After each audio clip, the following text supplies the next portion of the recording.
ఈరోజు బైబిల్ అధ్యయనం పేతురు వ్రాసిన 2వ పత్రిక 3వ అధ్యాయం, మొత్తం 18 వచనాలు. ప్రార్థన.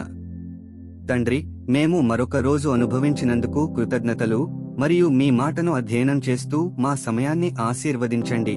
మమ్మల్ని మీ దగ్గరకు రప్పించమని మేము కోరుతున్నాము. యేసునామంలో ఆమెన్. పేతురు వ్రాసిన 2వ పత్రిక 3వ అధ్యాయం. ప్రియులారా, ఈ 2వ పత్రిక మీకిప్పుడు వ్రాయిచున్నాను. పరిశుద్ధ ప్రవక్తల చేత పూర్వమందు పలుకబడిన మాటలను, ప్రభువైన రక్షకుడు మీ అపోస్తలుల ద్వారా ఇచ్చిన ఆజ్ఞను మీరు జ్ఞాపకము చేసుకొనవలెనను విషయమును మీకు జ్ఞాపకము చేసి నిర్మలమైన మీ మనస్సులను రేపుచున్నాను. అంత్యదినములలో అపహాసకులు అపహసించుచు వచ్చి తమ స్వకీయ దురాశల చొప్పున నడుచుకొనుచు ఆయన రాకడను గూర్చిన వాగ్దానమేమాయను? పితరులు నిద్రించినది మొదలుకుని సమస్తమును సృష్టి ఆరంభముననట్టే నిలిచియున్నదే అని చెప్పుదరని మొదట మీరు తెలిసికొనవలెను. ఏలైనగా పూర్వము నుండి ఆకాశముందెననియు నీళ్లలో నుండియు నీళ్ల వలనను సమకూర్చబడిన భూమియు దేవుని వాక్యము వలన కలిగిననియు వారు బుద్ధిపూర్వకముగా మరుతురు. ఆ నీళ్ల వలన అప్పుడున్న లోకము నీటివరదలో మునిగి నశించెను. అయితే ఇప్పుడున్న ఆకాశమును భూమియు భక్తిహీనుల తీర్పును నాశనమును జరుగు దినము వరకు అగ్ని కొరకు నిలువ చేయబడినవై అదే వాక్యము వలన భద్రము చేయబడియున్నవి. ప్రియులారా, ఒక సంగతి మరచిపోకుడి. ఏమనగా ప్రభువు దృష్టికి ఒక దినము 1000 సంవత్సరముల వలెను, 1000 సంవత్సరములు ఒక దినము వలెను ఉన్నవి. కొందరు ఆలస్యమని ఎంచుకొనున్నట్లు ప్రభువు తన వాగ్దానమును గూర్చి ఆలస్యము చేయువాడు కాడుగాని ఎవడును నశింపవలెనని ఇచ్చేయింపక అందరూ మారుమనస్సు పొందవలెనని కోరుచు మీ ఎడల దీర్ఘశాంతము గలవాడై యున్నాడు. అయితే ప్రభువు దినము దొంగవచ్చినట్లు వచ్చును. ఆ దినమున ఆకాశములు మహాధ్వనితో గతించిపోవును, పంచభూతములు మిక్కటమైన వేండ్రముతో లయమైపోవును, భూమియు దానిమీదనున్న కృత్యములను కాలిపోవును.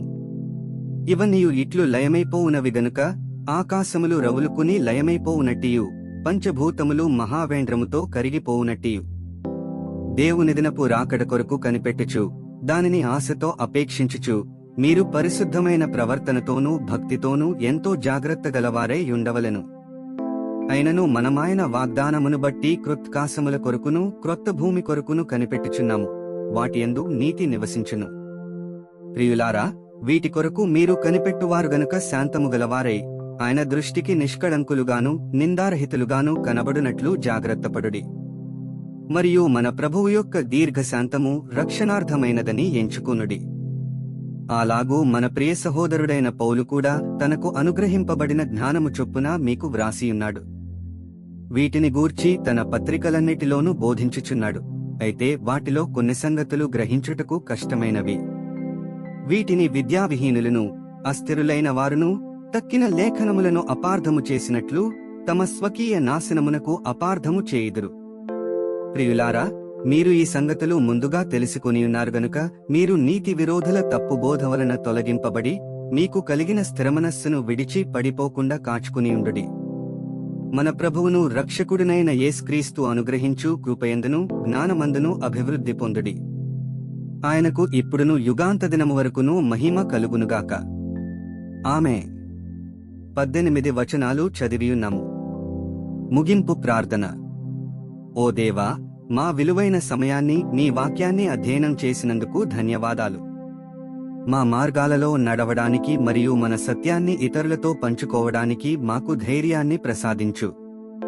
మీ పరిశుద్ధాత్మ మాకు మార్గనిర్దేశం చేస్తూ సర్వసత్యంలోకి మమ్ములను నడిపించునుగాక. ఆమెన్.